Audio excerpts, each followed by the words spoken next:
Amo esta palabra me sana, me libera, me afirma, es lámpara a mis pies y lumbrera mi camino, me hace sabio, transforma mi alma, me prepara para reinar con Él. Amo esta palabra. Muy bien, puede sentarse, hermano. Hoy vamos a hablar de una historia muy interesante. Y yo diría que si usted la lee en la Biblia, la historia se cuenta solita, no necesita mucha explicación. Pero sin embargo sí vamos a hacer algunas reflexiones con respecto a lo que podemos leer allí. Y el nombre de la enseñanza es el error de no consultar a Dios.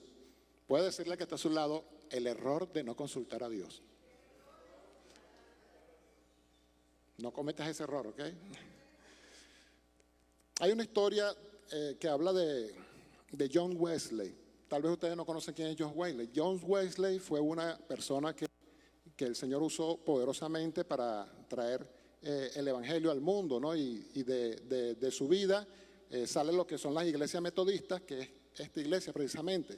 Pero yo diría que va mucho más allá. Ese fue un apóstol moderno que Dios usó para traer renovación y para traer avivamiento a la tierra.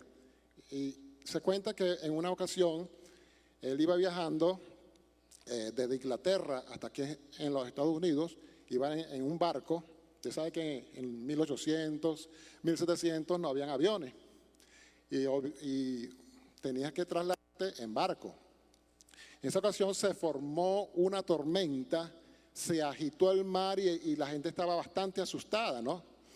Y dicen los que lo conocen, que una persona que lo conoce, que lo vio, estaba leyendo, porque era un hombre que leía y estudiaba mucho, y él lo que hace es que se para y hace una oración. El hombre se paró y hace una oración, y la persona que lo estaba observando decidió anotar la oración que iba a hacer John Wesley, ya que John Wesley es una persona muy reconocida, muy famosa. Entonces, la oración que él hace, él dice algo como esto, lo voy a leer. Dice: Dios todopoderoso y eterno, tienes dominio en todas partes y todas las cosas sirven al propósito de tu voluntad. Sostienes los vientos en tus puños y te sientas sobre las inundaciones de agua y reinas como rey para siempre. Ordena a estos vientos y estas olas que te obedezcan y llévanos rápidamente y con seguridad al refugio a donde queremos ir. Dicha esta oración, dice que se levantó de su rodilla, tomó su libro y siguió leyendo como si nada. Entonces la persona que observó a Wesley dijo: vamos a ver si va a pasar algo. Subió al camarote y bueno, a que no saben qué había sucedido. Todo estaba sereno, el viento se había parado, la tempestad había cesado. Entonces, qué tremendo, ¿verdad? Una oración de una persona que confía plenamente en el poder de Dios. Entonces el hombre se quedó tan impactado porque incluso al recibir esa respuesta, John Wesley ni siquiera lo comentó, ni siquiera salió a decir: vieron, oré y se calmó el mar, vieron, oré y se calmó la tempestad. No hizo un aspaviento de eso, sencillamente era su forma de vida. Y es lo que Dios quiere que nosotros vivamos y experimentemos, que tengamos una continuidad en nuestra vida, en nuestra forma de ser, en nuestra oración, ¿verdad? Esa comunión, ese entrar y salir de la presencia de Dios que sea, constante, ¿verdad? Que no es que lo vamos a reservar solamente cuando vengamos a la iglesia. No es algo accesible para ti y para mí. Dice que el amigo dice que tan plenamente esperaba ser escuchado que daba por sentado que había sido escuchado. ¿Qué tan audaces son nuestras oraciones, hermano? La audacia en la oración es un pensamiento incómodo para muchos. Pensamos en hablarle suavemente a Dios y humillarnos, o tener una charla con Dios. Pero caer de rodillas ante Dios, agonizar por una situación que necesitamos, sabemos que debe cambiar. A veces pensamos que es algo presuntuoso, o que puede ser algo sencillamente producto de la desesperación. Pero en realidad el Señor nos ha llamado a que oremos y que pidamos. ¿Ok?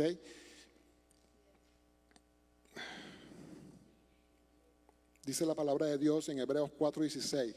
Así que acerquémonos con confianza al trono de la gracia de Dios para recibir su misericordia y encontrar gracia para ayudarnos en nuestros tiempos de necesidad. Y saben que estamos hablando no de John Wesley, estamos hablando de la historia de Josué, ¿verdad? Y sabemos que Josué se conoce más que nada por su carácter guerrero, que era un hombre que llevó a Israel y guió a Israel a importantes victorias, a importantes conquistas en la tierra de Canaán. Fue el hombre que conquistó Canaán. Pero sabemos también por la palabra que Josué fue un hombre que amaba la presencia de Dios. Josué fue un hombre que cuando Moisés tenía que atender los asuntos del pueblo, él se quedaba en el tabernáculo, en el lugar donde la presencia de Dios se manifestaba. Él decía, yo no me quiero ir de tus brazos, Dios. Él cantaba eso, Señor, no me quiero ir. Él le encantaba estar donde estaba la presencia de Dios. Era un hombre de la presencia de Dios. Pero aún siendo Josué quien era, un hombre que amaba la presencia de Dios, aún él también falló en consultar a Dios antes de tomar ciertas acciones. Y por lo menos en Josué aparecen esas dos ocasiones. La primera, no sé si ustedes, espero que recuerden los que no vinieron las veces anteriores, quiero decirles que Josué falló en un momento porque se sintió súper seguro, súper sobrado en su autosuficiencia como líder militar, como persona que ya había tenido conquistas militares para atacar un pequeño pueblo.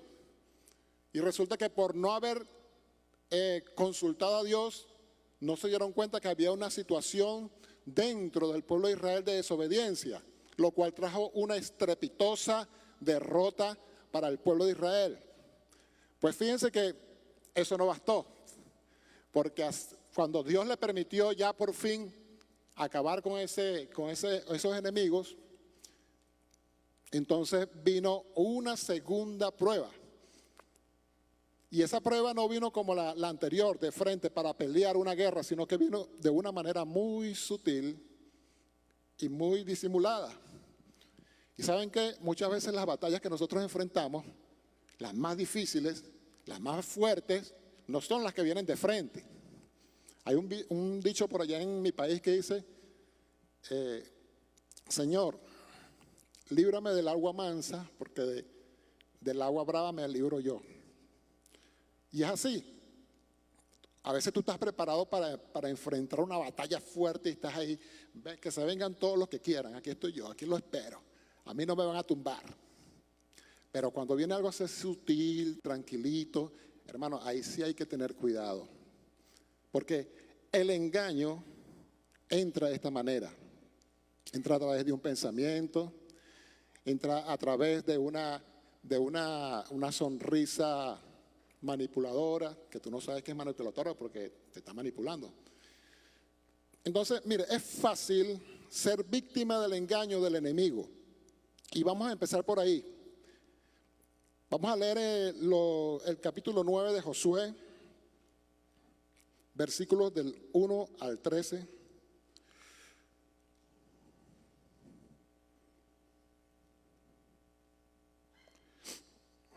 Vamos a leerlo en el nombre del Señor. Dice así: cuando oyeron estas cosas, todos los reyes que estaban a este lado del Jordán, así en las montañas como en los llanos, y en toda la costa del mar grande delante del Líbano, los heteos, amorreos, cananeos, fereceos, heveos y jebuseos, o sea, todos los feos, pues, se concertaron para pelear contra Josué e Israel. ¿Okay? Fíjense lo que pasó, se concertaron. Se pusieron de acuerdo para pelear contra Josué e Israel. Escuchen esto. Mas los moradores de Gabaón, cuando oyeron lo que Josué había hecho a Jericó y a Ai, usaron de astucia. Le repita conmigo, usaron de astucia. Como decía el chavo, no contaban con mi astucia.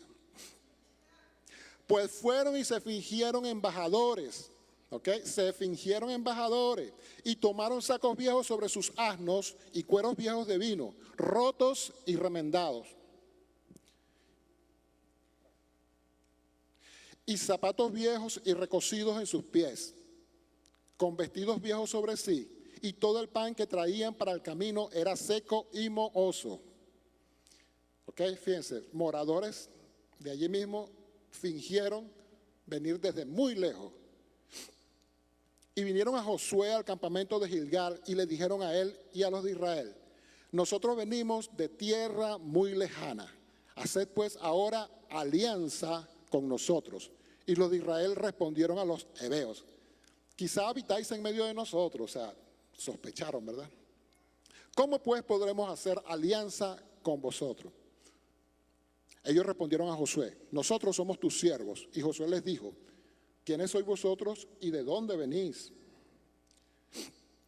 Y ellos respondieron: tus siervos han venido de tierra muy lejana por causa del nombre de Jehová tu Dios, porque hemos oído su fama y todo lo que hizo en Egipto, y todo lo que hizo a los dos reyes de los amorreos que estaban al otro lado del Jordán, a Sehón, rey de Hesbón, y a Og, rey de Basán, que estaba en Astarot.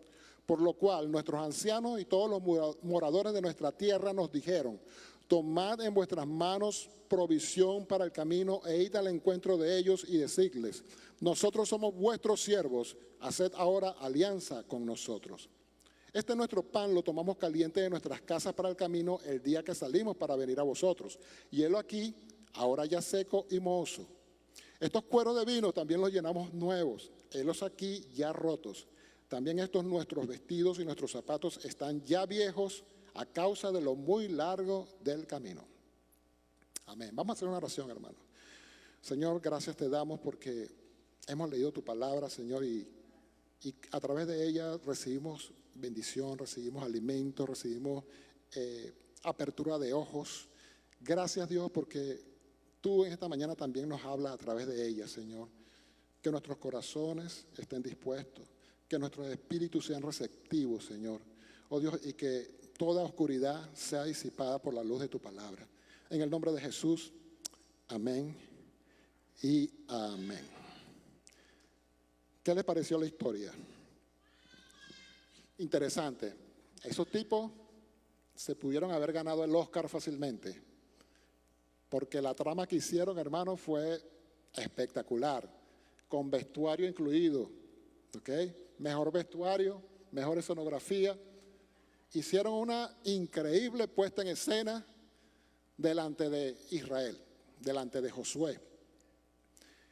Y quiero que en esta mañana pensemos que el enemigo, el diablo también, utiliza esta tragedia del engaño.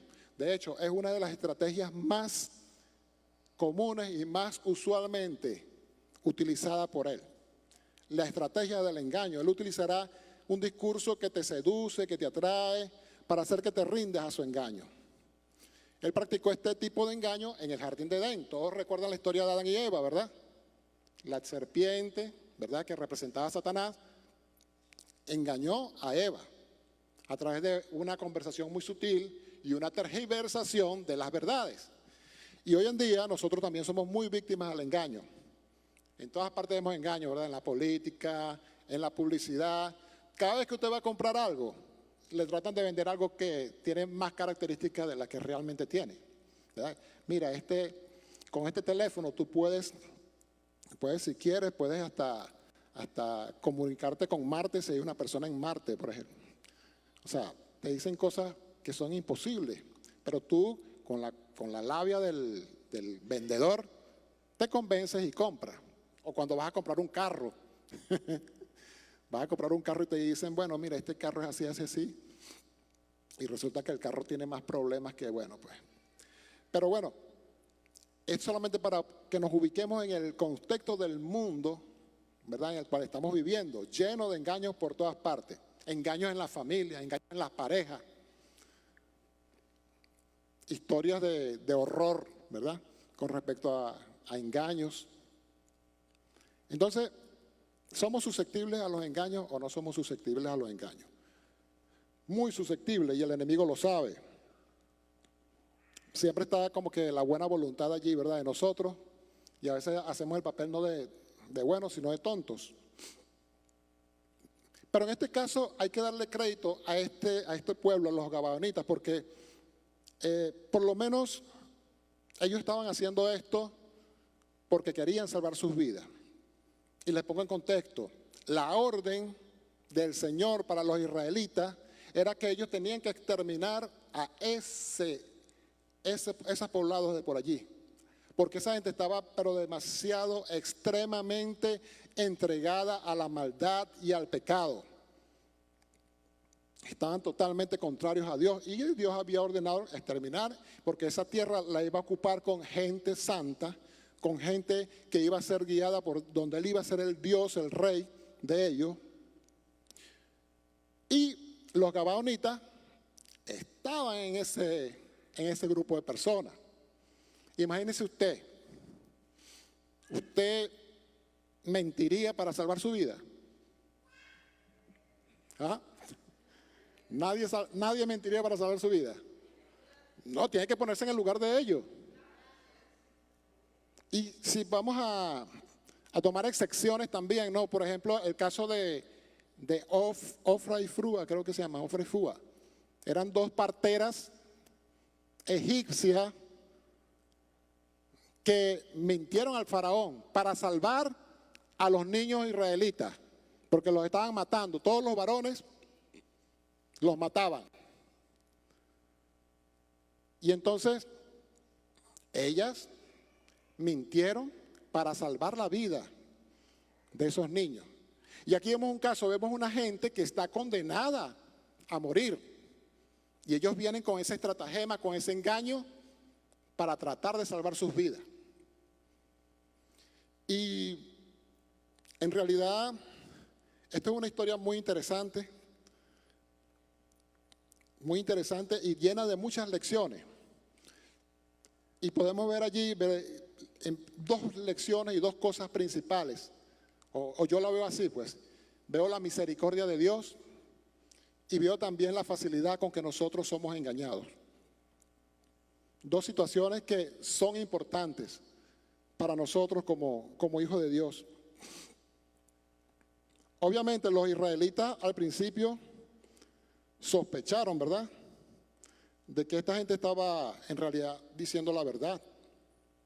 Pero hay algo que podemos también ver allí en esa historia, y es que frente a las acusaciones contra el pueblo de Israel, que eran unos bárbaros que acababan con todo, que mataban sin misericordia, podemos ver que cuando estas personas hablan con Josué y hablan con esos líderes, ellos son movidos a compasión. Ellos no se apresuraron, ellos no se fueron por la primera opción. No, ustedes son unos mentirosos, vamos a matarlos, vengan para acá, ¡pac! Y los mataron. No. Ellos vieron allí una posibilidad de misericordia y de redención para unas personas. Y es lo que hace Dios todo el tiempo. Dios tiene misericordia de nosotros. Dios ha tenido misericordia de nosotros. Dice la palabra de Dios que si no fuera por la misericordia de Dios, ya todos nosotros hubiésemos sido destruidos. Y todos los días necesitamos de las nuevas misericordias de Dios. Mire, ninguno lo ha alcanzado, hermano. Nadie puede decirte, no, ya yo estoy listo para irme al cielo y todos ustedes son unos mortales peores que yo. Nadie puede decir eso. Todos necesitamos de la misericordia de Dios. Y aquí vemos un rasgo en esta historia que es la misericordia. Pero también vemos, ¿verdad?, el fatal error de Josué de no consultar a Dios. Porque ellos sencillamente vieron la apariencia de la situación y juzgaron, no, si están diciendo la verdad, vamos a hacer el pacto con ustedes. Hicieron el pacto para no matarlo y protegerlo. Y después es que se dan cuenta del tremendo error que han cometido. Cayeron redonditos, pues. Cayeron por inocentes, como decimos en Venezuela. Cayeron por inocentes en su bondad, en su buena onda, los tomaron y los engañaron. Entonces, la gente de allí, del pueblo de Israel, estaba viendo todo esto y dice, pero bueno, ¿qué le pasa a estos líderes? Se volvieron locos. Si estos viven aquí, cerquita, a unos cuantos kilómetros de aquí. Son la gente que Dios nos mandó, ¿verdad?, a exterminar. ¿Quién sabe qué pasó allí? Faltó buscar más de la presencia de Dios, faltó sabiduría espiritual, faltó un mejor análisis. Dice la palabra que si alguno de nosotros carece de sabiduría, pídala a Dios, que da a todos generosamente y sin reproche. Los israelitas deberían haber pedido sabiduría y los gabaonitas deberían haber pedido misericordia, pero ninguno de los grupos se comportó correctamente y eso causó problemas. Y eso es una imagen perfecta de lo que el diablo puede hacer en nosotros cuando nosotros tenemos una victoria espiritual. Fíjense que Israel acababa de tener la gran victoria sobre Jericó y vino lo de Ai. Luego vino la gran victoria sobre Ai y entonces viene lo de los gabaonitas. Entonces miren, después de una gran bendición, después que el Señor ha mostrado su gracia sobre tu vida, que el Señor te ha favorecido, que el Señor te ha dado una victoria, tenlo por seguridad que el enemigo va a tratar de atacarte y de hacerte daño. ¿Cuántos son bendecidos aquí? ¿Cuántos han recibido bendiciones? ¿Y cuántos han recibido ataques, luchas, problemas inesperados, situaciones que salieron de la nada? Cuando tú estás en una gran bendición, el enemigo no está contento. Dice, bueno, yo lo que quiero ver es a esta persona sometida, miserable, triste. Y ¿sabe lo más triste de todo? Es que cuando la gente ha obtenido una victoria, parece que ya gané, ya no oro, ya no busco de la presencia de Dios, ya tengo dinero. Ya para qué voy a estar orando si ya Dios me dio dinero, ya tengo un buen trabajo, ya tengo un buen carro. ¿Para qué voy a seguir orando? Ya todos mis problemas se solucionaron. Entonces se relaja la persona porque ya pasó la tribulación, ya Dios lo sanó, ya salió de esa situación difícil. Y entonces, tacatán, viene el problema. Viene el trancazo. Viene el choque, el golpe que no sabes de dónde vino. Porque no estuviste pendiente, no estuviste orando, no estuviste consciente de que el enemigo va a buscar destruir esa bendición que Dios te ha dado. Entonces, la lección que vemos aquí es que no nos podemos confiar. Necesitamos buscar de la presencia de Dios todo el tiempo, orar. Cada situación hay que orar. Tenemos que buscar la guía del Señor como personas, ¿verdad? En lo individual, en lo familiar, como iglesia. Necesitamos escuchar la voz del Señor. Nosotros vivimos por lo que Él dice. Dice la palabra, no solo de pan vivirá el hombre, sino de toda palabra que sale de la boca de Dios. Entonces necesitamos estar atentos a lo que Dios dice, buscar su rostro, buscar su guía. Entonces el segundo punto es, siempre necesitaremos atender a la guía de Dios. Usted no puede llegar a un momento y decir, bueno, ya, Señor, te voy a dejar aquí. De aquí en adelante ya no te necesito, yo puedo continuar sola. Gracias, Señor. Bye, bye, nos vemos más tarde. No, hermano. Necesitamos día a día entender que dependemos de Dios.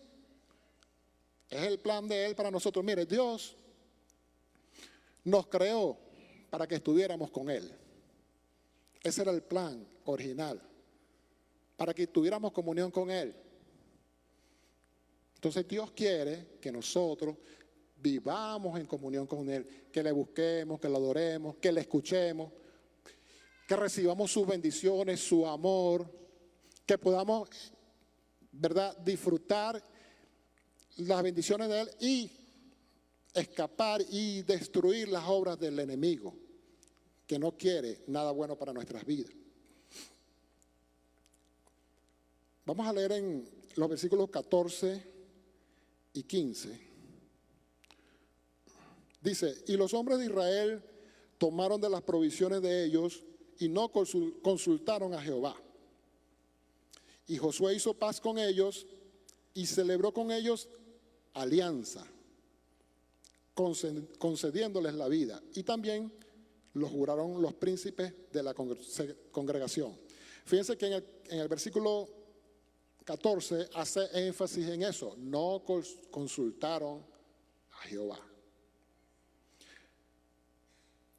El pueblo de Israel, para cada paso que necesitaba dar, necesitaban saber qué era lo que Dios les estaba indicando. Igualmente nosotros, hermanos, para cada cosa que vamos a hacer necesitamos buscar la dirección de Dios. Acuérdese de esto. Es muy fácil tomar decisiones, ¿verdad? Hay gente que toma decisiones y son buenos, son sabios tomando sus decisiones. Pero aún así nos equivocamos, nos estrellamos. Necesitamos buscar la sabiduría de Dios, la dirección de Dios. Muchas veces Dios te libra de esta manera. Lo que tú piensas que tienes que hacer, que está muy bien pensado y todo eso que tú tienes bien calculado, ¿verdad? Que es correcto, que está bien, eso no es. Es como cuando te dicen, ¿me puedes dar la dirección, por favor? Y te dicen, bueno, mira, tú ves aquella casa que está allá y sabes que lo que viene después de eso, bueno, por ahí no es.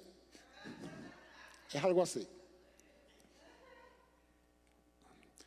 Engañoso es el corazón más que todas las cosas. La Biblia dice que nosotros no, mire, nuestra mente, nuestro corazón, nuestro pensamiento nos engañan. Por eso necesitamos tanto de Dios, porque Él es el que nos libra. Entonces, fíjense que se destacan dos errores importantes aquí. Josué acepta las pruebas cuestionables y ni siquiera consideró preguntar a Dios sobre esto. Y vemos, ¿verdad?, si nos ponemos de parte de los gabaonitas, porque quiero decirte algo, en esta historia nosotros podemos ser tanto los israelitas como los gabaonitas también, ¿ok? Bueno, de hecho, hace rato yo les dije, ¿qué harán ustedes si están en una situación que tienen que mentir para salvar sus vidas? Ojo, yo no estoy diciendo aquí que salgan a decir mentiras allá afuera, ¿ok? Eso va en contra de la palabra de Dios. Estoy diciendo una excepción, algo que lo registre la palabra. Y entonces los gabaonitas también fallaron por buscar una solución, ¿verdad?, de acuerdo a sus artimañas, a su estratagema, a su astucia. Nuestra astucia muchas veces no es suficiente, mi hermano. Nuestra inteligencia, nuestra sagacidad, nuestra viveza, como diríamos, no es suficiente. Necesitamos mucho más que eso, la dirección de nuestro Señor. El tercer punto dice, la falta de oración conduce a la desunión. Vamos a leer los siguientes versículos, desde el 16 hasta el 21. Dice, pasados 3 días después que hicieron alianza con ellos, oyeron que eran sus vecinos y que habitaban en medio de ellos. Aterrizamos. O sea, que viven por aquí. Era el vecino, hermano. Y salieron los hijos de Israel, y al tercer día llegaron a las ciudades de ellos, y sus ciudades eran Gabaón, Cafira, Beerot y Kiriat Jearim. Y no los mataron los hijos de Israel, por cuanto los príncipes de la congregación les habían jurado por Jehová, Dios de Israel. Y toda la congregación murmuraba contra los príncipes. Mas todos los príncipes respondieron a toda la congregación, nosotros les hemos jurado por Jehová, Dios de Israel, por tanto ahora no le podemos tocar. Esto haremos con ellos, les dejaremos vivir para que no venga ira sobre nosotros por causa del juramento que le hemos hecho. Dijeron pues de ellos los príncipes, dejadlos vivir. y fueron constituidos leñadores y aguadores para toda la congregación, concediéndoles la vida según les habían prometido los príncipes. Entonces, ¿por qué el pueblo de Israel murmuraba? Bueno, sencillamente porque cuando ellos tenían una victoria militar, ellos iban a tener un gran botín, ¿verdad? Se iban a quedar con muchas cosas, muchas riquezas. Ese era el pago de los soldados. Esa era una de las cosas porque ellos estaban molestos porque no le habían hecho alianza con ese pueblo. Además, Moisés anteriormente había hecho muy duras advertencias al pueblo de Israel acerca de hacer alianza con los pueblos que estaban destinados a la destrucción. ¿Ok? Les había dicho que con esos pueblos no se podía hacer ningún tipo de alianza. Estaba prohibido hacer alianza con esa gente. Entonces, imagínense, pero hay que ponerse en el lugar de los líderes. Es muy fácil criticar, ¿verdad? Cuando tú estás afuera de la situación. Pero cuando estás adentro y cuando te toca a ti hacer la cosa, ya la cosa es más complicada, ¿verdad? Miren, aunque toda la congregación murmuraba contra los gobernantes aún sabían que tenían que hacer lo correcto porque ellos hicieron un juramento de perdonarles la vida.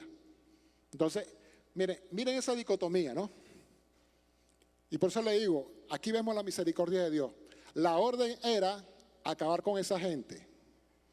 Lo que pasó es que como ellos no sabían que esta gente era de los que estaban destinados a ser exterminados, ellos hicieron un pacto con ellos. O sea, sin saber se comprometieron, ¿verdad? Y entonces ellos deciden, no, es que si nosotros juramos por Dios de que no lo podemos matar. Pero ellos podían haber dicho, no, pero es que Dios ordenó que los mataran. O sea, ahí hay un tremendo dilema para las personas. Pero ¿quién triunfa ahí en ese caso? Triunfa la misericordia de Dios. Porque estas personas fueron preservadas. Estas personas fueron preservadas en un caso excepcional. Y por eso que, mira, sobre todas las cosas, la misericordia y el amor triunfa. Tú no puedes ser una persona legalista y apuntar hacia la gente y decirle tú no, tú no. Mira, hay gente, y les cuento esto porque de verdad me da mucha tristeza, ¿no? En Honduras recientemente murió una joven, hija de pastores. La joven estaba apartada de la iglesia. Ustedes no saben la lucha que tienen los pastores con sus hijos. Porque resulta que los hijos de los pastores no son pastorcitos. Son personas. Son seres humanos con problemas, con situaciones, con expectativas, con decepciones. Bueno, esta jovencita se apartó de la iglesia. Y era una TikToker y tenía videos. Y bueno, en un accidente, después de una fiesta, una discoteca, una cosa, el conductor del carro iba borracho y hubo un accidente y la jovencita murió. ¿Y qué pasa? O sea, muy triste, muy desolador. Hay videos, ¿verdad?, del papá, que es el pastor, hablando en el funeral, de la mamá. Pero lo más triste de todo esto es que hay gente que se dice cristiana, yo no voy a decir que no lo son, pero que se atreven a poner esto, ¿verdad?, al escarnio público, a exponer el dolor de esa familia, a decir, mira, esta no, se fue para el infierno por desobediente, que no sé qué, jóvenes. Oye, qué triste, ¿vale? ¿Ah? ¿Qué clase de corazón puede haber en una persona que dice ser cristiana y actuar de esta manera? Respeta el dolor de esos padres, respeta a esos pastores. Tú no sabes si esa jovencita en esa parte final de su vida tuvo la oportunidad de Dios, ¿verdad?, de reconciliarse con Él. Una oración, un momento, tú no sabes. Hay personas que cuando alguien se suicida, ahí salen, se fue directo para el infierno. De una vez, tú no sabes. No sabes. Solamente el Señor sabe. Solo el Señor sabe. Misericordia, hermano.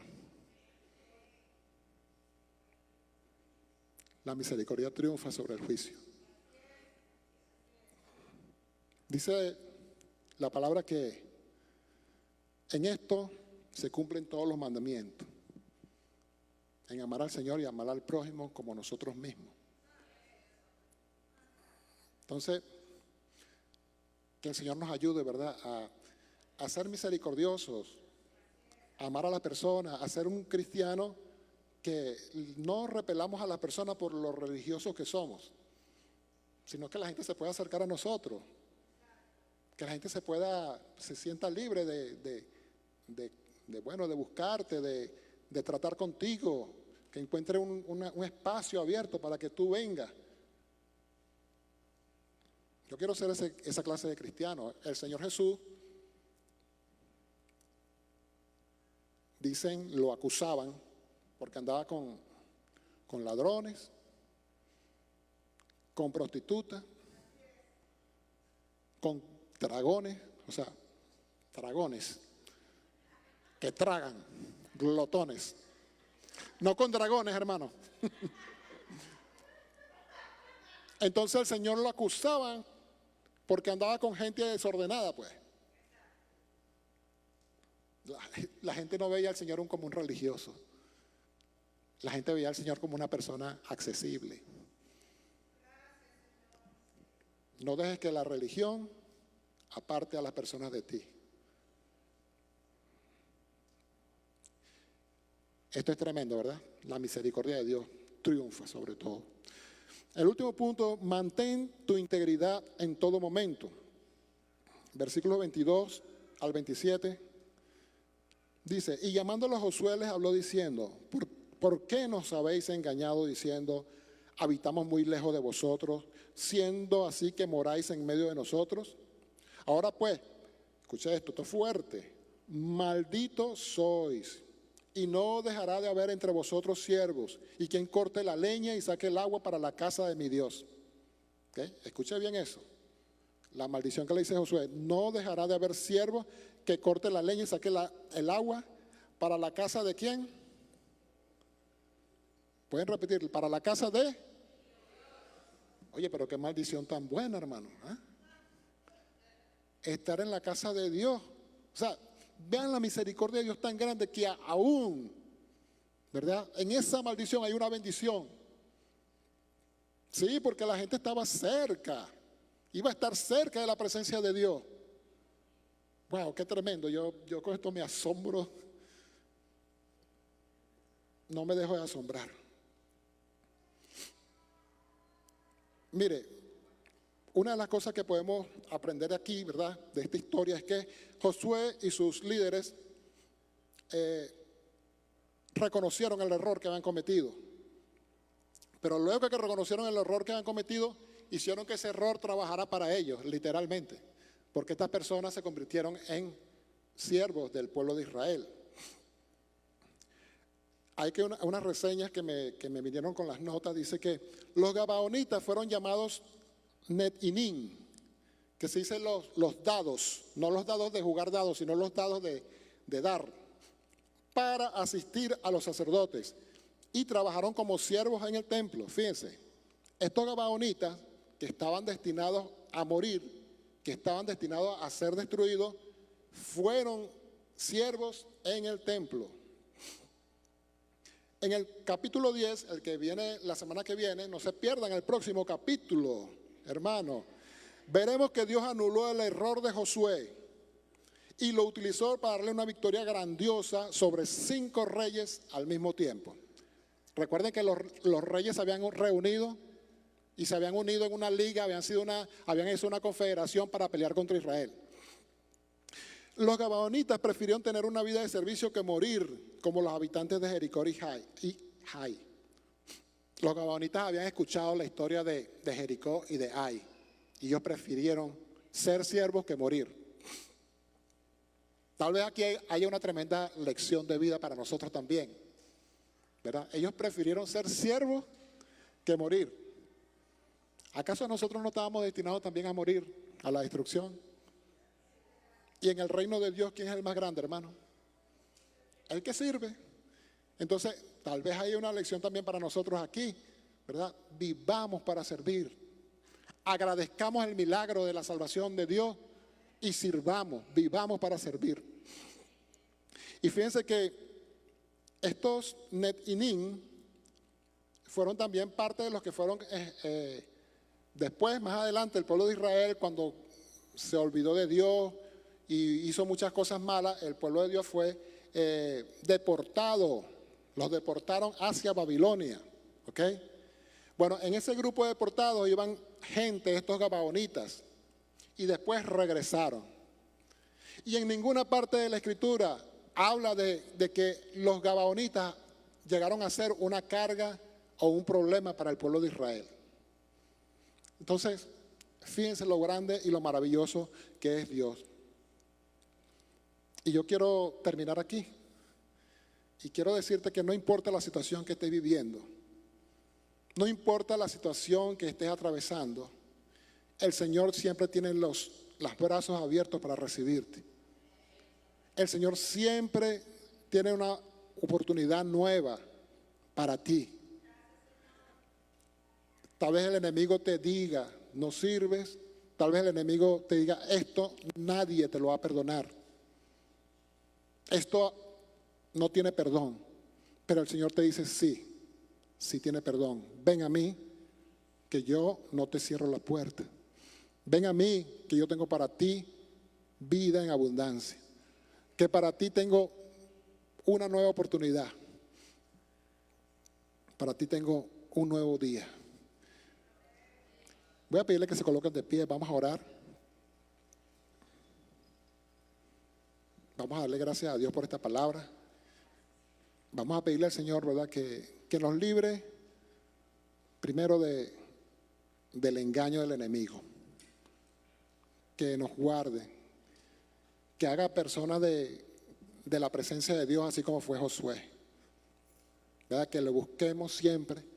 Que en cualquier momento del día interrumpamos nuestra actividad y oremos, busquemos de su presencia. ¿Tú crees que eso no? Mira, buscar al Señor no es cuestión de venir a la iglesia, es cuestión de que tú en tu día a día lo tengas presente y confíes en Él. Vamos a orar. Señor, te adoramos y te bendecimos, Señor.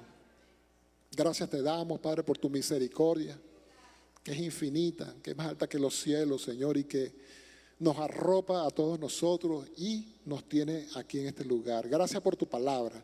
Gracias por esta historia, Señor, que no está de casualidad escrita en la Biblia, Señor.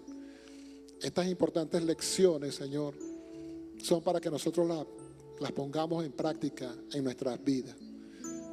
Sobre todas las cosas queremos ser personas de tu presencia, Señor. Queremos estar enamorados de tu presencia, buscarte, Señor, escucharte, Señor.